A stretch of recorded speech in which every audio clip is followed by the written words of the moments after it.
नाज़िन बागोडाहो में वधंदड़ बदअमनी ख़िलाफ़ JUIF जे अॻवाननि पारां शहर में वधंदड़ बदअमनी ख़िलाफ़ एहतजाजी मुज़ाहिरो कयो वियो।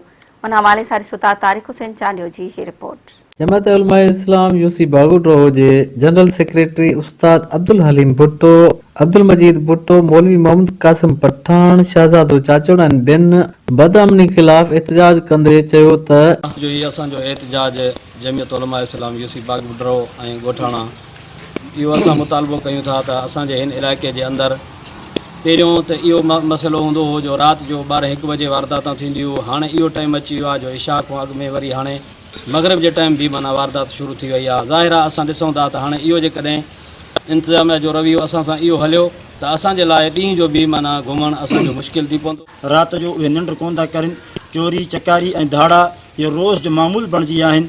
असांजो मुतालबो आहे SSP साहिब खां त इन असांजे इलाइक़े में अमन अमान खे बहाल करा।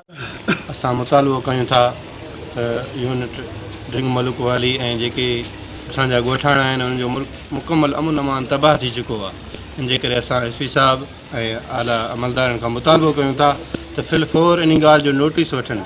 नोटिस न वठंदा त असां पंहिंजी तारीख़ जेकी आहे जमात ऐं ॻोठाणा सभई मिली करे इंशाअल्लाह रोडनि ते हूंदासूं। ऐं वाक़ई असांजो नोगो एरिया थी वियो आहे। असां SSP साहिब घोटकी उमर तोफ़ैल खां मुतालबो घुरूं था थी जेको नोगो एरिया आहे जिते हिते पुलिस जी रिटी क़ाइमु न आहे। असांजो कचे सां लॻोलॻि असांजो जेको आहे इलाइक़ो आहे जिते सरेआम हथियार खणनि घुमनि था पिया ॾोहारी क़िस्म जा माण्हू जंहिं ते पुलिस ते मौजूदु वेठी आहे बंधनि ते, लेकिन पुलिस उन्हनि खे ॾिसी करे पुलिस पाण लिकी वञे थी।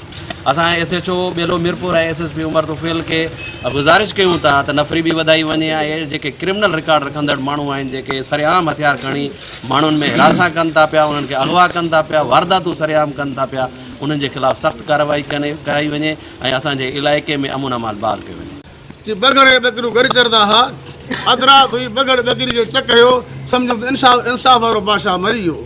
उन दौर में कणिक जो दाणो बि खारक जी खखड़ी जेतिरो हुयो। असांजो मौक़िफ़ इहो आहे सारे इस्लाम जे निज़ाम जे लाइ जदोजहद कनि, ॿियो को तरीक़ो कोन्हे असांखे नथो नज़र अचे। कैमरामैन मुनीर अहमद शर सां गॾु अता हुसैन चांडियो, मेहरान TV बागोडाहो।